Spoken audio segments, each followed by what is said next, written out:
Today we are going to do study of determiners. Determiners का मतलब होता है कि which is going to confirm anything, जो किसी चीज को फिक्स करते हैं वो कहलाते हैं हमारे डिटरमाइनर्स, राइट। देखिए डिटरमाइनर का मतलब क्या होता है, जैसे हम किसी से कहें कि पक्का कर लो तो क्या है, डिटरमाइन कर लो, राइट। तो ऐसे डिटरमाइनर्स क्या होते हैं, वे शब्द होते हैं जो नाउन को पक्का करते हैं कि नाउन कैसा है। जैसे देखिए शब्द होते क्या करते हैं, which makes anything fixed and confirmed। एक तो फिक्स करते हैं, एक कंफर्म करते हैं, मेनली नाउन के लिए करते हैं।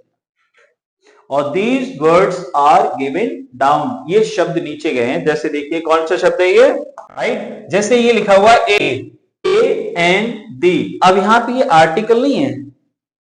अब जैसे मान लो अगर आप बोलते हो कि he is a boy, he is a boy, तो यहां पे जो बॉय है वो एक बताया, वो किसने बताया, डिटरमाइन किसने करा, ए ने करा ना, इसी ने तो डिटरमाइन करा इस चीज के लिए, राइट, कर दिया ना। ऐसे मान लो एन लिखा हुआ है तो एन भी किसी चीज को, एक को डिटरमाइन करता है। द है तो किसी स्पेसिफिक चीज को डिटरमाइन करता है। जैसे अगर आपने कहा कि I am going to school, तो यू आर सेइंग कि हम स्कूल पढ़ने जा रहे हैं। और अगर आपने कहा कि my father is going to the school, तो फिर पापा किसी खास काम से जा रहे हैं। तो द हम उन चीजों के लिए प्रयोग करते हैं जो किसी खास चीज के लिए करते हैं, तभी तो डिटरमाइन किया। द का प्रयोग हम किसी खास चीज के लिए करते हैं। ऐसे सम का मतलब है कुछ, राइट, और ये दोनों चीजों के लिए आता है, काउंटेबल और अनकाउंटेबल।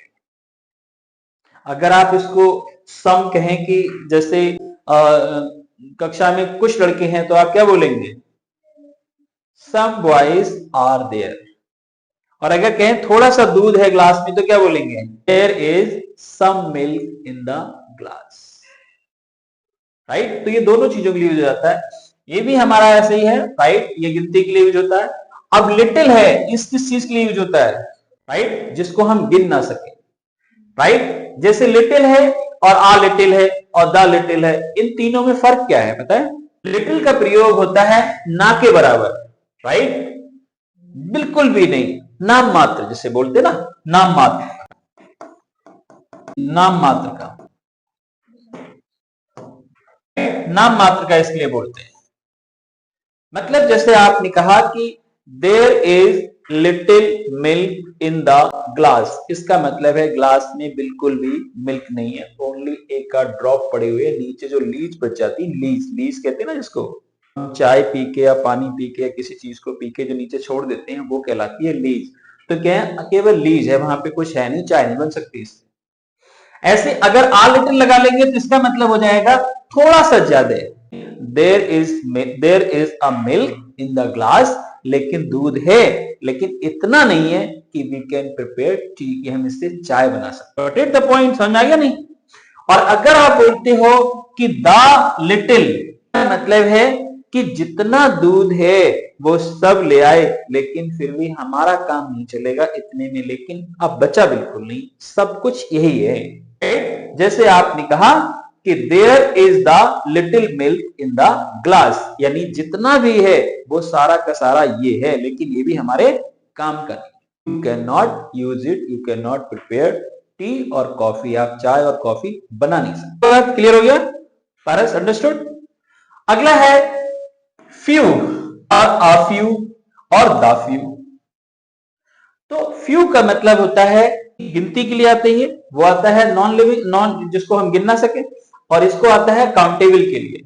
जैसे आपने कहा कि फ्यू, तो इसका मतलब आपने बोला कि there are few boys, right, इसका मतलब है कि एक भी लड़का नहीं, राइट, कहीं दूर एक दिखाई दे रहा हो, यानी फ्यू का मतलब है ना के बराबर, जिसका मीनिंग निगेटिव निकलता हो, यानी कोई भी नहीं।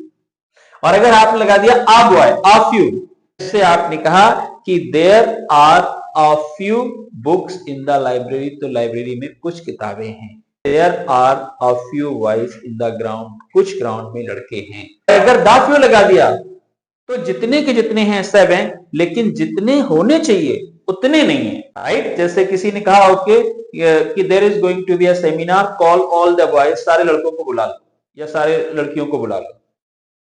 कॉल द फ्यू बॉयज, या आपने कहा कॉल देम ऑल, सबको बुला लो, तो सबको बुला लिया, फिर भी कहा देयर आर द फ्यू, फिर भी काम के नहीं हो पाए, जितने होने चाहिए उतने नहीं। अंडरस्टैंड। मैनी ये हमेशा किस चीज के लिए आता है पता है? ये आता है काउंटेबल के लिए।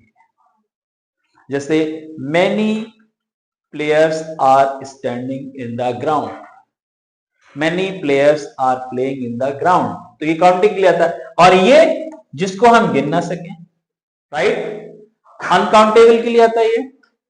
अंडरस्टैंड। ऐसे सेवरल, ये भी काउंटिंग के लिए आता है, ये है non counting, right, uncountable, countable के लिए आता है।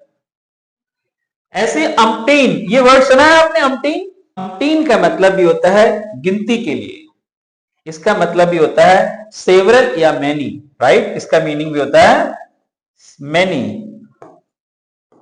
या सेवरल। अंडरस्टैंड। और ये भी आता है ज्यादा चीजों के लिए। और दिस का मतलब होता है, हम वहां लगाते हैं जो चीज हमारे पास में है। जैसे दिस, दिस अगर ये आपने उंगली करी ना, दिस, या सामने आपके दिख रही है जैसे दिस बिल्डिंग, तो हम लगाएंगे दिस। और दीज इसी का प्लूरल है। कोई भी चीजें अगर ज्यादा हैं एक से, तो भी आप बोलोगे these buildings, these people. Understand. और अगर दिस हम दैट हम तब लगाते हैं जब हमारा उंगली उठ जाए कि दैट बिल्डिंग थोड़ी दूर है, नॉट नियर बाई, पास में नहीं है, तो आप बोलेंगे दैट बिल्डिंग। और इसी का प्लूरल ये है दोज। अंडरस्टैंड पारस? नहीं? Clear, right. और ये हमारे हैं हिज, ये कौन से डिटरमाइनर्स हैं? ये पजेसिव केस बेस्ड डिटरमाइनर्स हैं, जो किसी चीज पे अपना कब्जा दिखाते हैं। जैसे हिज लिखा है तो आप बोल सकते हो हिज बुक, हर बुक, राइट। ऐसी देर है, ज्यादा चीजें होंगी तो देर लगाएंगे, राइट। हर अगर फीमेल है तो हर लगाएंगे, इट्स नॉन लिविंग चीज है तो इट्स लगाएंगे, ओके। ऐसे योर, राइट, और माई। क्लियर, समझ आया नहीं? यानी इसने हमारे डिटरमाइनर्स होते हैं, और आपको सेट करना है जब भी आपके एग्जाम में आएगा तो आपको ये देखना है कि इसमें बंदा पूछ क्या रहा है, what is going to ask, right. Countable है, अनकाउंटेबल है, उसका मैसेज क्या है, क्या चीज है, उस चीज को आप समझ के then you can do this, right, okay.